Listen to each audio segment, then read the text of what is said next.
So you could say if the guy's postured up, he's standing forward, he's got a leg forward and he's balling up his fist, that's a pre-attack indicator. So he's got his fist balled up, he's ready to go, you know, he's steaming, he's moving around.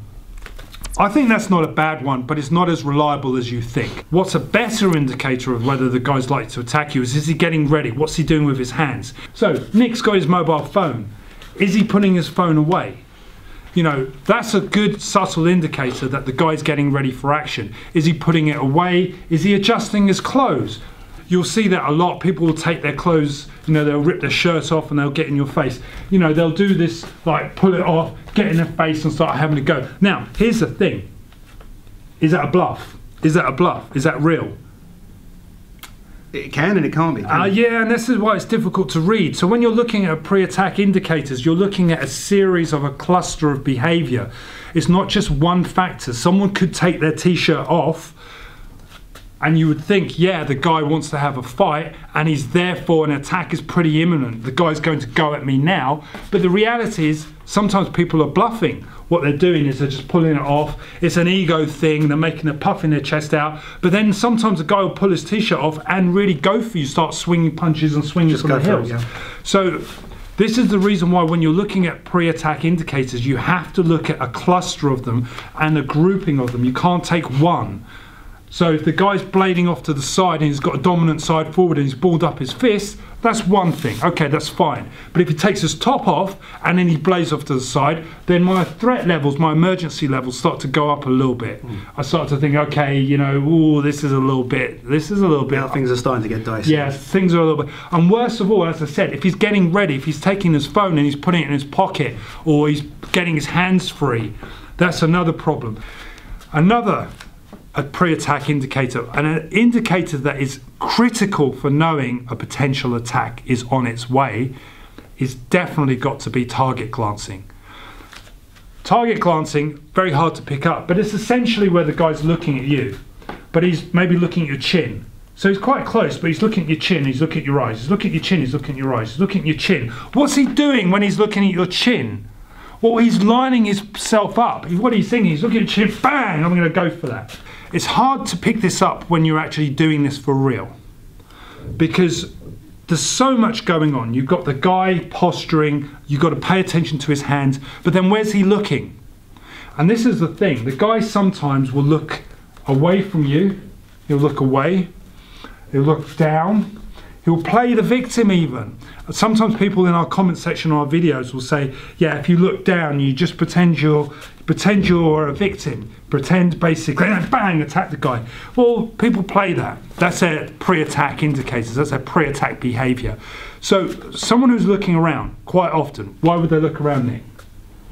Well, they're looking around for witnesses. Yeah, looking around to see who's around. Basically, it's a case of surveying what's going on, being aware of your own environment. So they're looking for witnesses. That should be an alarm bell going off straight away. Something's going to happen very soon. I mean, you could say, and this is again where you've got to look at it as a cluster of behavior, you could say if the guy's hiding his hands, so the bad guy's got his hands behind his back maybe, or you know, he's sort of like standing like this and he's looking around. Let's go this way. He's standing this way and he's sort of looking around. You know, this is quite an aggressive posture. Hands behind the back might be a little bit of a cheeky, well, and we did do a breakdown on this in one of our videos, the South African video that we did.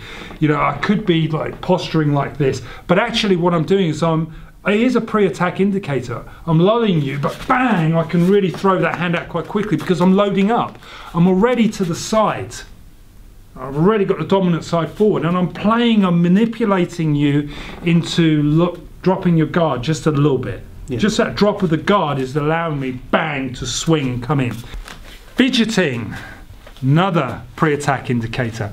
Again, taken out of context, without knowing baseline behavior for this person and this individual, it's a hard one to read on its own. This is why when you're looking at pre-attack indicators, you've got to look at it holistically.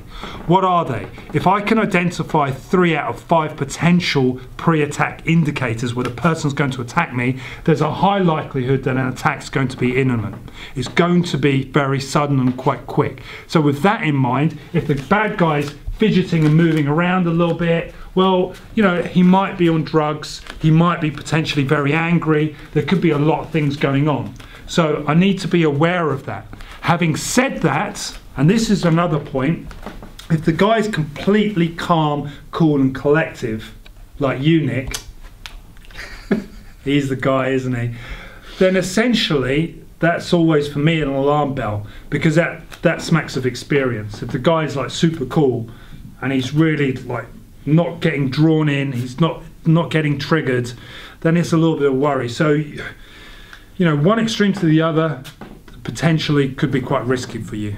So the takeaway, as always, is pay attention to the pre-attack indicators. What are the behaviors that indicate that he's going to attack you? You never know when I'm going to attack you, though, do you? No, never. It's like... They know. Well, they know at home, yeah. Damn it. Yeah, you missed that one. So, remember, the key point is that it's a series of indicators that work together, not just one.